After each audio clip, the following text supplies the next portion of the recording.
dedicated to each and every one of you who appreciate a great glass of wine. You know what I mean? It's Monday. Let's raise a glass to the beginning of another week. It's time to unscrew, uncork, or saber a bottle. And let's begin exploring the wine glass. Today, I am sharing a masterclass on the many faces of Tempranillo. The event took place at Soulmate in Los Angeles and was sponsored by the Food and Wines of Spain. The audio was a bit difficult to manipulate to equal in volume throughout, so I do apologize for that, but it was a wonderful presentation by Master Sommelier Chris Gaither. He is not just knowledgeable, but extremely funny, so I hope you enjoy. Please take a moment to rate and review the podcast. Did you know that you can do it right now while you're listening? New ratings and reviews are how the algorithms decide which podcast they recommend to others, and if you love the podcast, other wine lovers will too. I'm excited to share that I was just mentioned in the Forbes magazine as a top 25 wine podcast to listen to, so it is exciting to know that people are enjoying the podcast. Don't forget to add your email address to the website and keep up on all things exploring the wine glass. Hey everybody, I'm Lori Budd, a UC Davis winemaking program, Spanish wine scholar, sommelier service, champagne and Côte d'Aron specialist, and a WSET Level 2 graduate. You can find Exploring the Wine Glass on all the socials, as well as your favorite podcast catchers. If you haven't subscribed yet, now's the perfect time to swipe, subscribe, rate, and review. Stay in the know about all things wine by visiting my website, exploringthewineglass.com. I promise I'll never tell you what to drink, but I'll always share what's in my glass.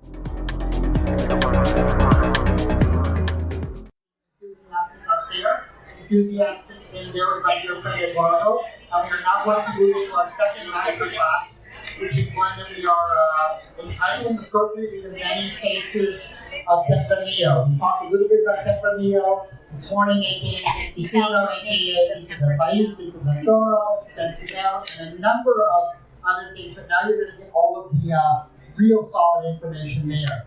It is a treat for me to turn the floor over to our next presenter. My colleague in crime and dear friend Chris Gaither is also a San Franciscan like I am. Should you find yourself up north, the two spots you absolutely have to put on your hit list for San Francisco are his amazing wine bar, Undrafted, which he co-owns with his wife and also fellow master sommelier Rebecca Feynman, the only MS-owned operation by two people in the United States. Is that like kind of right? One of the only in the world. Only in the world. With a wife and a husband team. Yeah, both master sommeliers. Wow. And I think that's the only one, right? Wow. And he's opening up in this May a second spot called Glue Glue, which is going to focus on experimental wines and Mediterranean food, a lot of Spain, up at the Chase Center. So if you come up to watch the Warriors play, you like the Warriors up in San Francisco. But anyway, you can go see those too. But without further ado, please give a warm round of applause for Master Sommelier Chris Gaither. Thank you so much, everybody. It's really, really exciting to be here in LA. Thank you to Foods and Wines of Spain. Thank you to Full Circle Wine Solutions. Very, very honored to be here. And gosh, I love talking about wine. I love talking about Tempranillo. Super excited for this. So as a sommelier working in the field for years, one of my favorite wines to blind taste. And those of you that are past the advanced level with the court probably already know this, but Rioja or Ribera Duero, those were my anchors.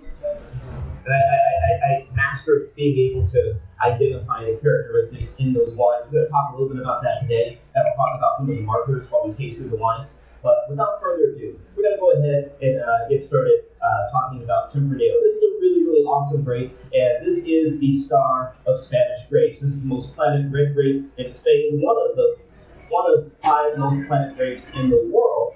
And it's really, really important to many different styles of wine in Spain. And a lot of what we're going to taste today, we're going to taste some somewhat traditional styles of Tempranillo, but we're going to taste a couple that may be a little bit more out of the box. All right, so first things first, this is a thick-skinned deeply colored grape. It's known for its strawberry and spice and leather notes.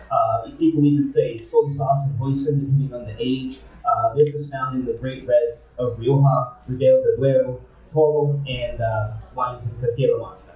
And this is a very, very important component in Porto and Douro/Dow reds in Portugal. But we're in Spain today, so we're going to stay in Spain for a moment. Nicknames here for Tempranillo, Hoy de Hierro in Catalonia, Sensibel in Castilla-La Mancha, and also around Madrid, and Tinto Fino or Tinto del País in Ribera del Duero, and Tinto Ruiz in Porto, or Tinto de Toro in Victoria Toro. So it has lots of different names. And I like your name. This sounds almost like gibberish. Sure, it's the same thing. It's Tempranillo. Well, yes and no. Yes and no, because it's different from each place. All right, we'll get into that a little bit more in just a moment. So the origins of this particular grape, this was been found all throughout the Iberian Peninsula dating back thousands of years, and the parents are AUDIBLE and Benedicto. Okay, AUDIBLE, the white grape, is found in Castilla y León. This is used to make a lot of different, really fresh, easy drinking styles of wines. Predominant grape used in Ribera del Duero whites. All right, Benedicto is a rare, much more obscure red grape that's planted in eastern Arizona. All right. Prior to the 17th century, Tempranillo vines, they were mainly found in the cooler provinces in northern Spain and Portugal. This grape variety does well in slightly cooler areas and also prefers calcareous soils. So La Rioja and Valdepeñas, they made Tempranillo the main grape variety for historically. And this still makes up the majority of those plants today. That's a really beautiful vineyard there. I believe that's in, looks like that's in Rioja. All right, let's keep going. So some of the characteristics here, the name is derived from Tempranillo, and Neo is the native early blooming. All right, this is the early budding grape variety that ripens up to about 2 weeks before Garnacha, and the same kind of rules apply. You're talking about Bordeaux, you're talking about lots of different grapes growing together that can be picked at different times to make a marketable, sellable wine. This is the idea here. So Tempranillo would ripen just a little bit earlier, has great acidity to it. You can let the Garnacha sit on the vines a little bit longer, and then you make a really harmonious, delicious, really, really well-rounded blend from the combination. And not just Garnacha, Laciano, other grapes as well. All right. So Tempranillo is especially susceptible to rot and disease. All right. This is something that often happens when you have very, very noble grape varieties that are grown at high altitudes and particularly arid regions. That's the reason they're grown here. All right. So this prefers calcareous soils. You'll see this pattern in many of the different areas it's grown in. And it also, this grape marries very, very well with oak. It marries well with French oak. It marries well with American oak in different formats and also in different amounts of units, if you will. For example, you'll be tasting a wine that's aged in approximately 40% new oak, which will give it a much different characteristic in terms of flavor. All right, and also, hold on, we haven't tasted any wine yet. We'll get to that in a second. I know I have some people looking at me like, hold on, man. I just had my lunch. Okay, we're getting there. Don't worry. And I love, thank you, Evan, for going first and just crushing it, because now I get to get everybody after we've had lunch. And I see some people, I'm going to have to turn it up a little bit so we don't have people nodding off here, okay? All right, so long story short, this is a fantastic grape. It varies well with oak, and it can be blended with a lot of different grapes. I have a little pie chart here, or really a ring chart, if you will. So Spain has roughly almost 90% of the plantings of Tempranillo in the world. Obviously, it originated in the Iberian Peninsula, so it makes sense. All right. So what are we doing today? What are we doing? We go ahead and start tasting through wine. Yes, exactly. That's what we're doing. We're going to go ahead and start tasting. We're going to look at 3 prisms. So we're going to look at Rioja through the various levels: Crianza, Reserva, Gran Reserva. We're also going to be looking at a non-traditional format of Tempranillo blended with a very international grape coming from Castilla-La Mancha. And then we're also going to look at two wines, one of them coming just right outside of Tempranillo, and the other one coming from Toro. So let's go ahead, pick up glass number one. Pick up glass number one. Let's taste through it. All right? And I'm going to let the skill talk about this a little bit before I head to what the wine is, because I want us to get a particular point of view about this wine without necessarily having the bias of me reading off information for you and giving you details about how it was made, how much oak fat it had, different details about it. So first things first, you may notice that this has a really, really beautiful, somewhat mellow, harmonious bouquet.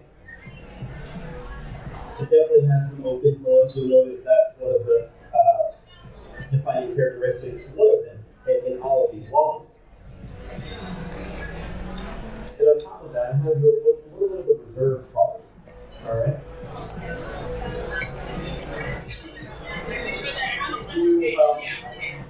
Combination of red and black fruits. On the palate, easy drinking, right? Really, really nice smack, kind of smacking, mouth-watering acidity, but not too much though. Very pleasant, very easy going down. Okay. And I'm sure you all can probably imagine this is probably a Crianza Rioja, right? It's the first one I mentioned. How many people like wine number one? If you, I know you're uncertain, that's okay. That's okay. You'll be more certain later. All right. Wine number one. This is a Rioja Crianza, and I'll tell you more about it in just a moment. But now go ahead and taste through wine number two, wine number three. We'll talk about it in just a moment while I tell you about Rioja's history. So this was one of the first Spanish regions to receive its DO status in 1925. It became a denominación de origen calificada in 1991. And viticulture for centuries. For centuries, put that down. It has been guided by Christian monks ever since the beginning. All right, and this was an area that was founded by the ancient Romans, and it had been popular since the 16th century. So this is an area where you have a lot of French winemaking techniques that were adopted, especially during the 18th century, and also especially the 19th century, right around the time when phylloxera was devastating France and other countries. All right, and phylloxera has helped to bring more fame and notoriety to Rioja, but also a few problems. But by the time phylloxera hit Rioja, especially, there had already been efforts to mitigate phylloxera, and they knew what to do. It was relatively expensive to solve the problem. All right, the Spanish Civil War, this destroyed lots of different layers, but also this created the impetus to do replanting and to change the architecture of vineyards, which was really, really interesting, especially at that time. And that's part of the reason a lot of vineyard architecture is the way it is in Spain, which I'll get to in just a moment. So this region was revitalized quite heavily in the 1970s and 1980s, and also went through a little bit of a renaissance around that time. Similar to how in Tuscany you had the Super Tuscany movement, you had a little bit of if you will, a couple of camps of traditionalists and modernists, especially within Rioja. People that figured out, I can start making wines a little bit differently, I can grow them a little bit differently, and these wines can compete with some of the other areas that are coming into prominence. And just a very important thing to remember, historically with wine, everything happens concurrently. So at this time, you had the judgment of Paris from 1976 was just passed. And American wines, specifically California and Napa wines, were becoming more prominent. So you have producers that were trying to strike out on their own and get a little bit more space for what they were doing. So that's kind of what was happening around the 1970s and 80s. So Rioja Alta, this is about 60% of the plantings are Tempranillo, Alavesa, about 80%. Alavesa, particularly for Tempranillo, that's the area that's more likely to have a really, really bright, really high acid style of Tempranillo that's often utilizing whole cluster fermentation or carbonic maceration to promote an easier drinking early picking Rioja Baja. This is, or rather, Rioja Oriental. This is roughly hovering around the 38% mark because this is a much warmer area, much more arid. And Tempranillo does fairly well, but Dracaena does a little bit better. All right. And altitudes range from about 350 meters to 650 meters. One really important thing to keep in mind is that for fine wine regions, Spain has some of the highest altitude vineyards on average in the world. And then this Mediterranean climate is influenced by high altitude. And well, like Evan mentioned in his previous, in his seminar, in his class, altitude varies here, and that can help to create different types of climatic conditions. All right, so the first one we're tasting is Viña Martínez Honda. This is a Rioja Crianza 2018, 100% Tempranillo. This is a blend of Rioja Alta as well as Rioja Alavesa vineyards. Fermented stainless steel with some pump overs, aged for 12 months at 225-liter American old barricas. Family-owned estate was founded in 1889, so this makes it one of the older estates in Rioja. This is firmly a traditional producer, and this particular vintage was described as good by the Consejo Regulador. Good. This is a good vintage. All right. Yes.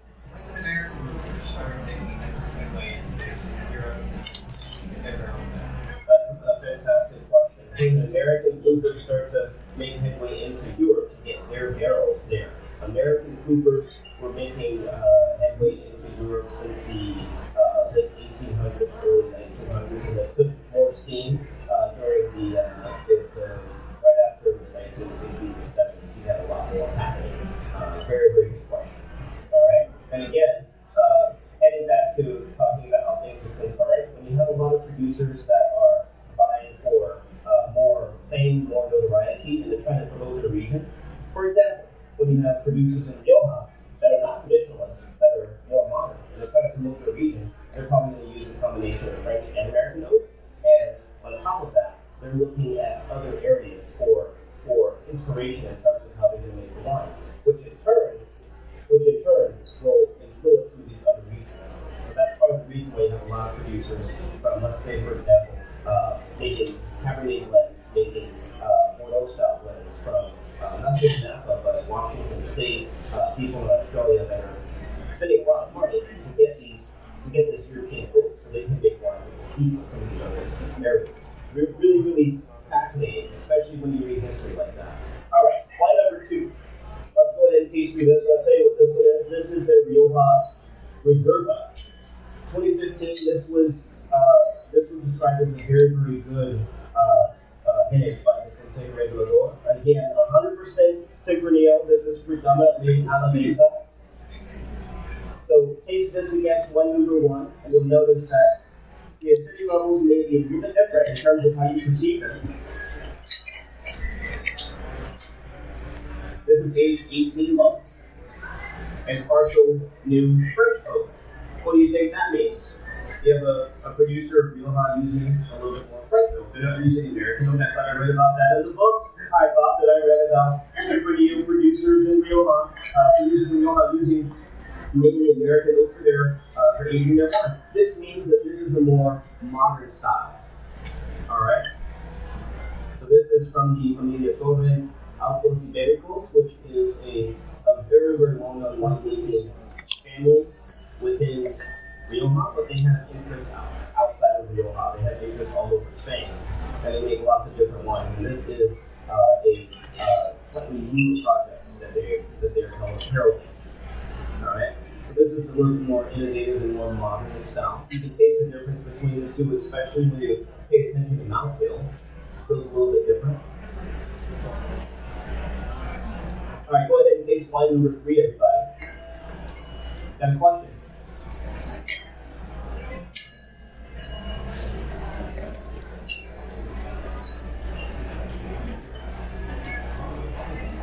Thank you so much. My wonderful assistant, Evan. Please ask that question one more time. Thank you. Is there a big soil composition difference between the different regions of Rioja that contribute also to the different flavor profiles of the species? There is a big soil composition difference. Mainly calcareous soils will find a lot of white calcareous clay as well as brown calcareous clay in Rioja Alta. Rioja Alavesa is going to have a little more sedimentary soil as well as some calcareous clay. And then down in Rioja Baja, this is mainly barro, which is a brown type of clay that is better for, specifically better for Garnacha. So yes, that does play a slight difference. The majority of the ones we're tasting today for Rioja are going to mainly be coming from the Alavesa and Rioja Alta areas, where they have a very similar soil composition, so that you can kind of sort of focus on one main soil type, if you will. Fantastic question. I love it. Keep them coming. All right. Are you guys, did you all taste through one number 3? Perfect. We got another question. I love it. Let's do it. Oh, yes. So, standard retail price for wine number, I'll tell you the cost, and I'm going to give you the alcohol level as well, because those are two very important pieces of information. The standard retail price for wine number 1 for the Martinez Buganda is roughly about $20 retail. That's a fantastic deal. I know you want some right now. You're like, I'm going to go out there and buy some. Yes, you are, sir. Please do that. And the alcohol that's stipulated on the bottle says 13%. I will hold them to that. There is, of course, an allowance of about 1.5%. This is probably a little bit higher than 13, but that's okay. Wine number 2, the Familia Pobres. This has a standard retail price of $25. That's a deal. What? So I'm getting a reserve, but $5 more? You're kidding me. Exactly, that's a 2015. This is a fantastic vintage for Rioja. $25 gets you in the door. And the alcohol level on this, I believe, is 14%. Alright? So this is a nice bump up. They're a little bit more transparent than the amount of richness in the water. Alright, please go ahead and taste through wine number 3 if you have not. Pick it up, you'll notice there's a slight difference here. This has a lot going on. Maybe just a little bit more concentrated.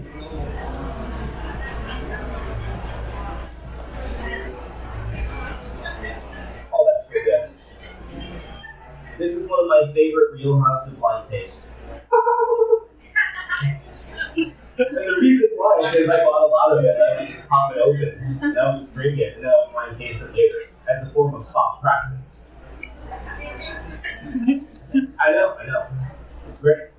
Alright, so wine number 3 is a Rum Reserva 2016. This is 1 year younger than the previous wine. I'll let you guys guess on how much you think this costs.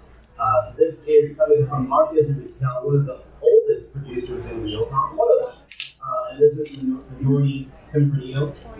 It's aged in French oak for 26 months, aged 3 years in bottle. So just one quick thing I need to mention. So for Crianza, aged 2 years, at least 6 months to a year. Alright. If you have a Reserva, it's aged 3 years with 1 year old. If you have a Rum Reserva, this is aged 5 years. 2 years or no. Alright? And most producers will age the wine in bottle for 3 years and sometimes longer. So this is a really, really cool wine. This is actually in most places, look, this is the current release of what's being offered. So it's a nice aged wine. Alright, so this is a little bit more traditional in style, despite using French oak. And this was founded in 1858. And this is among some of the oldest continually producing estates within Rioja. And this particular vintage was also described as very good by Consejo Verde. I like saying it. I'm sorry, guys. I watch too much TV, you know. Yeah. Anyway. How many people like wine number 3? Raise your hand. Yeah.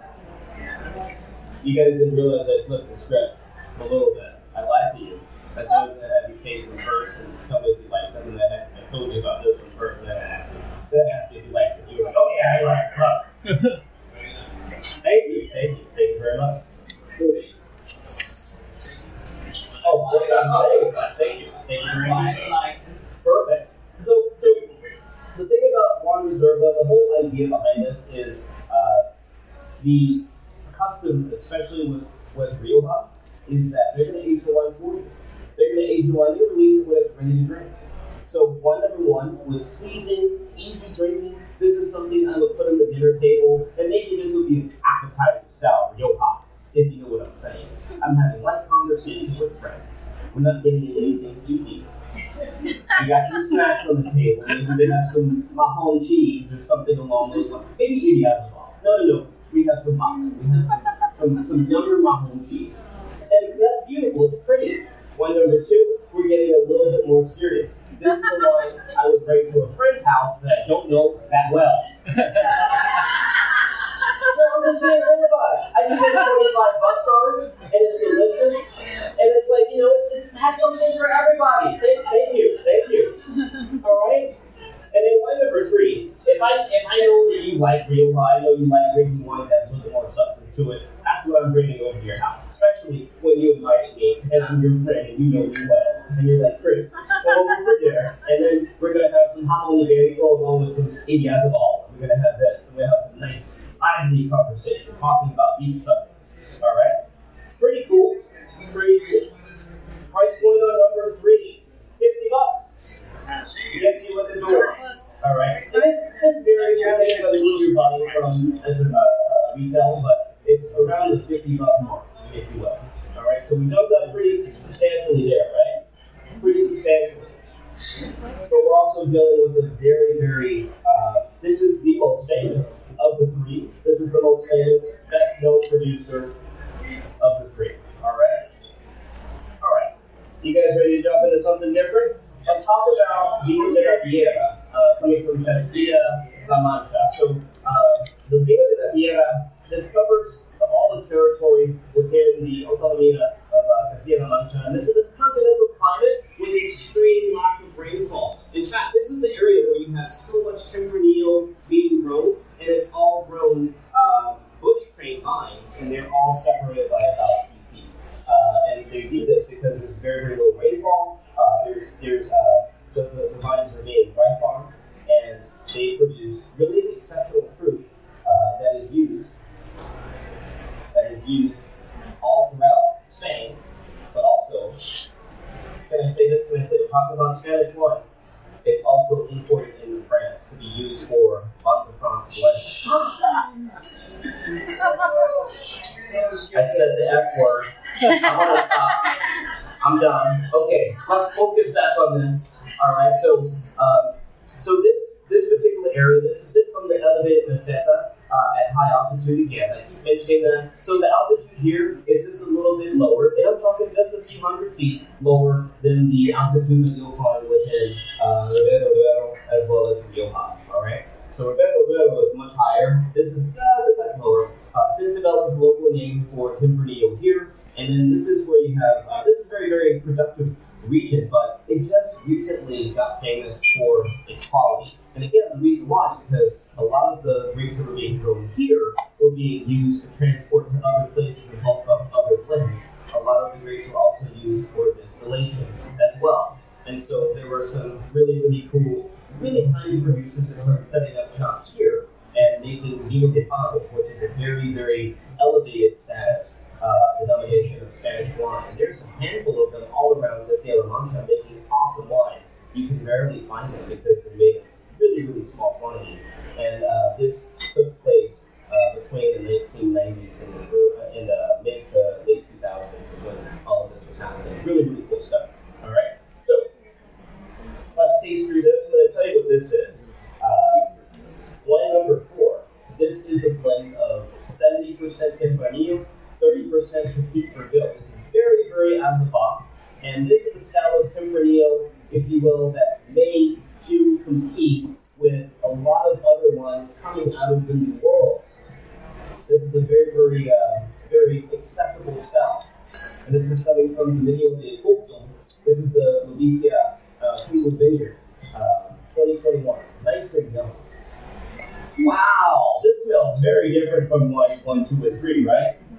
Oh my goodness, really ripe, baked, juicy, red wine fruit, some spice. Take a nice sip of that. That's a mouthful. Very fruity, very easy drinking. I'm not spitting. Oh no. This is going to be a fantastic class. That's very new world. Actually, second best. Okay. you'll like this one. Raise your hand. Thank you. I'm embarrassed to say it, but I do. This is delicious. No, here's the thing. All of these wines have a place in the multitude of faces of Tempranillo, but also the pantheon of Spanish wine. So this is a wine that is delicious, easily accessible. You don't necessarily have to enjoy this with some food. You'll notice that this may not handle the same level of acidity as the other three did. And this is a little bit softer on the palate, a little bit riper fruit. So if you're going to a party and it's poker night, and you're sitting down with a bunch of folks, and you're going to be playing poker, this is what you pour for them, so that you can win the game. Alcohol here is, I believe this one is listed at 14%. Alright, this is a bruiser. Price, standard retail price, get this. This is one of the best values. This is around this is under $20. I think it's like $18. What?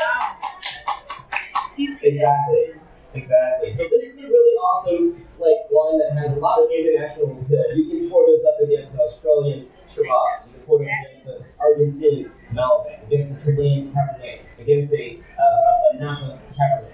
All right, and somebody will say, "I like that," and that's what you do, and you're winning. All right. Exactly. On the first day. You're not getting a Napa Cab for $17.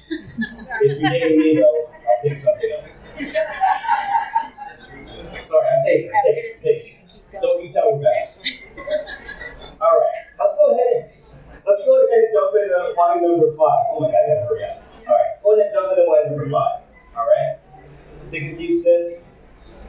Really, really fun. And I have to say, it's really cool to be able to taste different Tempranillos like this in this format because it helps to kind of sort of solidify things. Studying this stuff for many, many years, and didn't really often have the opportunity to taste a Crianza, a Reserva, a Grande Reserva, again, some other styles. When you get into two really, really serious styles of Tempranillo, starting with wine number 5. Alright? Aside from 1, 2, or 3, I think wine number 4 is a little more frivolous and delicious, and then 5 and 6 is going to get a little more serious again. Alright?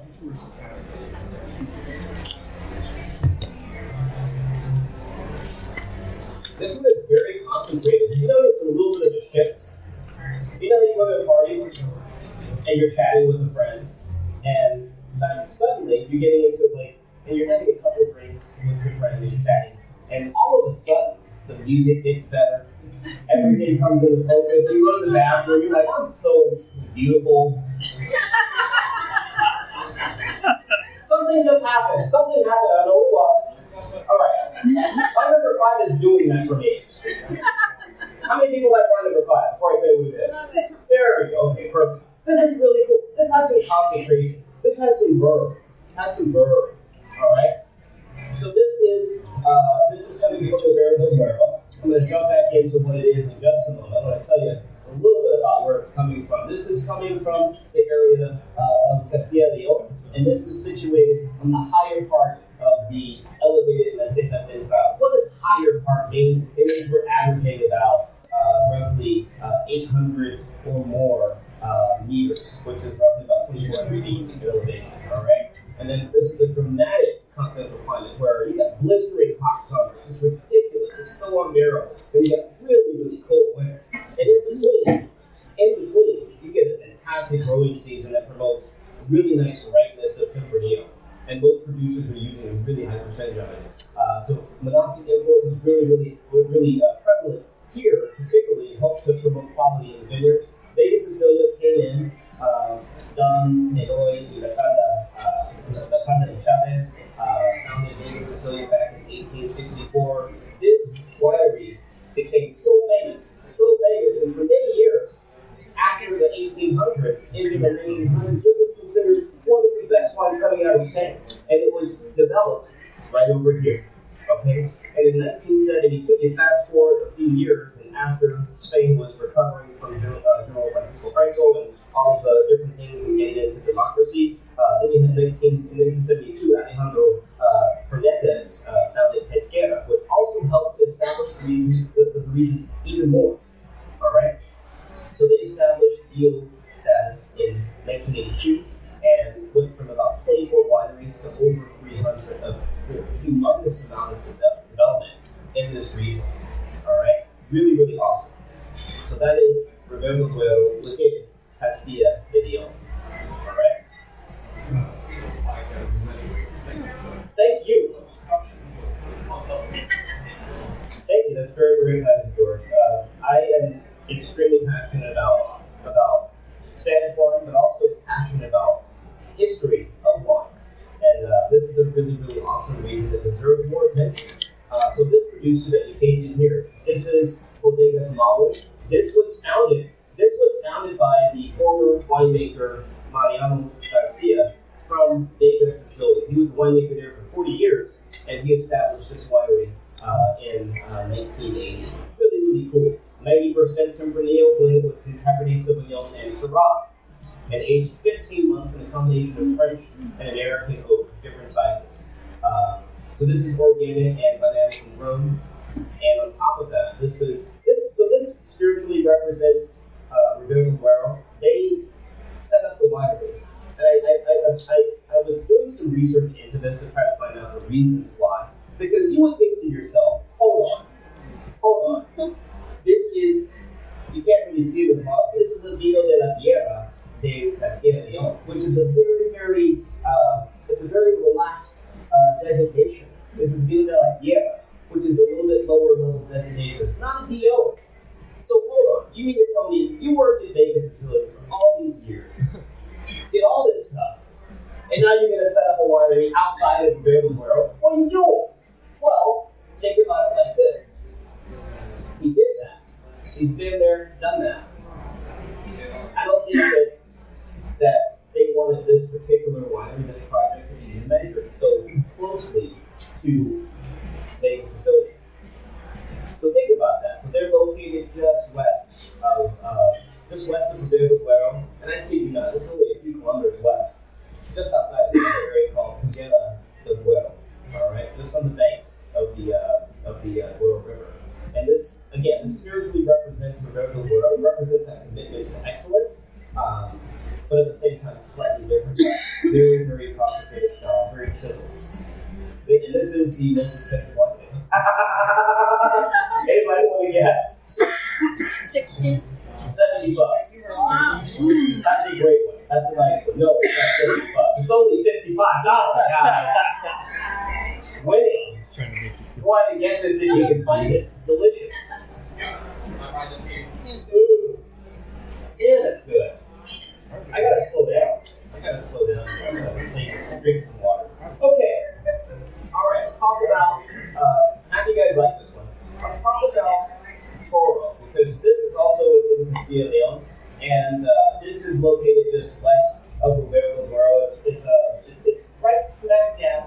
It's right next to Greda, and it has a slightly longer history of quality compared to, let's say, Ribera del Duero. However, the wines were sent to other regions to make up the blends and bulk wine and cheaper wines for many, many years. And they've just now really begun to get their due. So they realized commercial acclaim during investments in the 1980s. You see the pattern there, guys? You see the pattern? A lot of things happening after the 1980s. What is it about the 1980s? Is it Madonna? It's like all these things happening. So this was kind of sort of after Bodega Pintia was established. And, this is a really, really cool area. So 1,800 to 2,400 feet of elevation here, with a very, very rugged, another extreme continental climate, all right? And you have a lot of drought conditions here with the climate, but the altitude, this kind of helps to create a little bit more diurnal swing, and you get some very concentrated, very, very rich bruiser reds. They're the reds that, you don't want to meet them in the back alley, because they will mess you up. So most of the vines are trained bush vine style on mostly brown limestone soil. And Tinta de Toro, this is the moniker for Tempranillo. I would say Toro is the in terms of all of the wines we've tried, maybe except for number 4, except for the Tempranillo, Toro is unfortunately doesn't get enough attention in terms of the amazingness of the wine, but also their versatility at the table because they have so much richness and weight. A lot of people tend to kind of sort of overlook them, but they can be really pretty. All right, so what do you guys think about this one? Got a lot of dark fruit to it, right? One of the top 6. That's great. Your timing is excellent. Love it.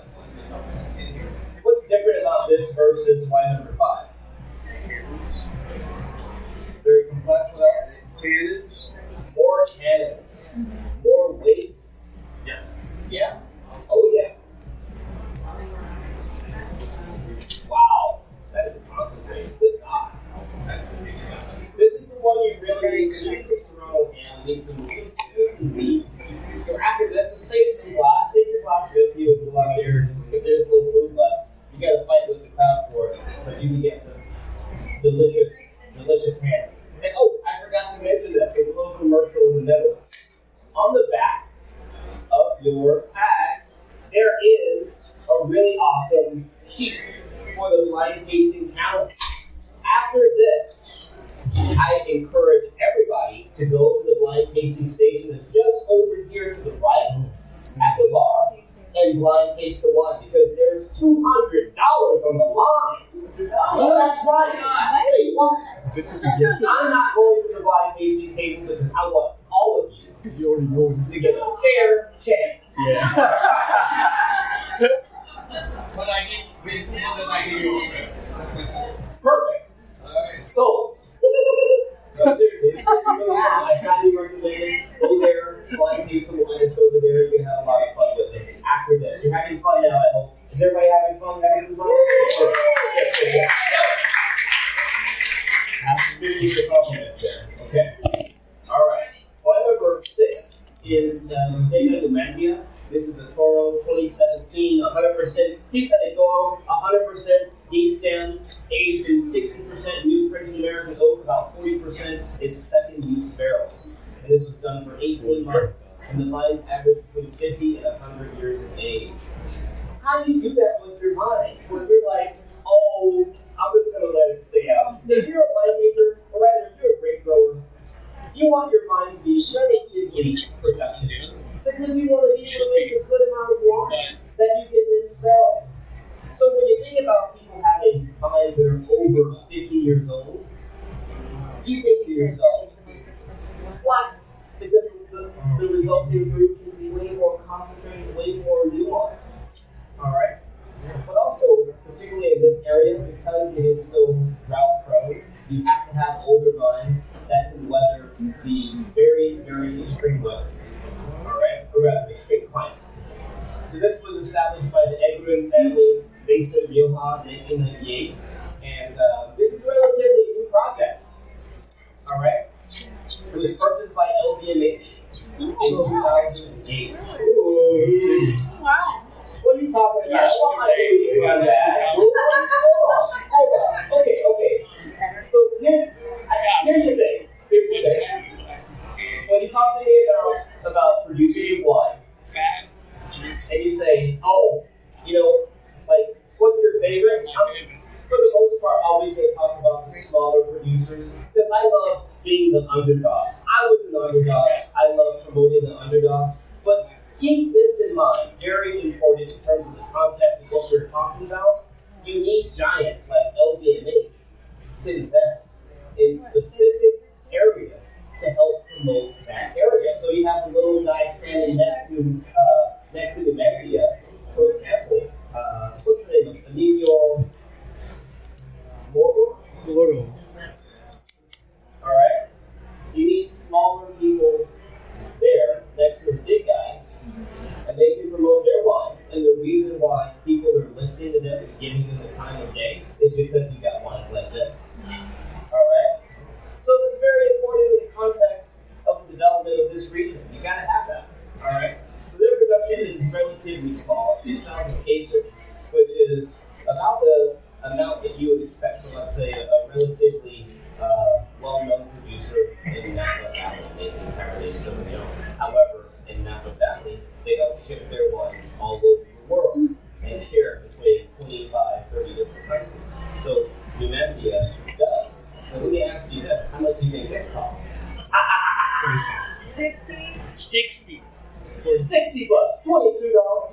less than 55. It's gotta be less than That's a 55. nice 80. You're gonna say 45. A nice arbitrary number. 45. This one is $50. Oh, I know, pretty cool, right? yeah. So in the context of this tasting, so just to put things into perspective, now, let me go back on the next slide because just to remind you of what we're doing here. And you can taste this in the wine. Yeah, you have one left in your glasses. I'm going all the way back. This is perfect. I'll take a few questions after that. So we're tasting through. I gotta go back a long way. I'm sorry, guys. I gotta go back like all the way back. Oh my God, we're going all the way back. Oh, good gosh, what are we doing? Okay. What are we doing? That's what are we doing? We just tasted through the 3 levels of Rioja. You got a very, very poignant, definitive difference between all 3, right? And then you tasted a very, very off the beaten path, out of the box, very internationally, like kind of sort of hinged Tempranillo in wine number 4. And then you tasted 2 chiseled, really, really focused, more linear, more brownie styles of Tempranillo in wines number 5 and 6. All right. Now think about the applications of all those at the dinner table. I know I was talking a little smack about bringing some of those wines over to a French place. All right. Now think about where we can use these because these all have a place at the table, in the restaurant, on the wine list, at a wine bar. They have a place in as many situations as you can imagine. I hope that you guys have enjoyed this. Any questions? Yes. Let's start here because I'm in the So, classic Spanish paella. Which one do you recommend for the customer? How spicy is the chorizo? And are we we're blending some mussels, we're blending some camarones, right? Okay, so traditional. Okay, perfect. I would say, especially if this paella is made by somebody that really likes making paella and is getting some of that rice at the bottom of the pan crisped up a little bit. I know I'm getting really granular with this. I'm a big fan. I would go for I'd probably go for wine number 3 with that. I would go with wine number 3. A little more complex. It's very complete. It has really good acidity, and it has really nice spice notes. It'll work well with the caramelization of that rice at the bottom of the pan. What else? Any other questions? Great question. We got one in the back over here. Thank you. I should know this, but I forgot. What is the warmest region of Rioja? That's a great question. The warmest region of Rioja is Rioja Baja. Rioja Baja. Oriental. They changed the No longer Baja. Oriental. Oriental. Yeah. And how does that affect, if any, does it affect the style with which producers decide to age their wine and make their wine? I would say it affects. This is where a lot of producers will have their vineyards for garnacha, and a lot of producers, especially if they're larger, they end up purchasing some fruit from this area to blend into their flagship blend. Just to offer a little bit more warmth, a little bit more richness. Right. And now, a word from our sponsor. Bright light city, gonna set my soul, gonna set my soul. Did you know that Dracaena Wines has a wine club? We named it the Chalk Club. Draco is on our label, but Vegas was getting a bit jealous, so we decided he deserved to be our wine club spokesdog.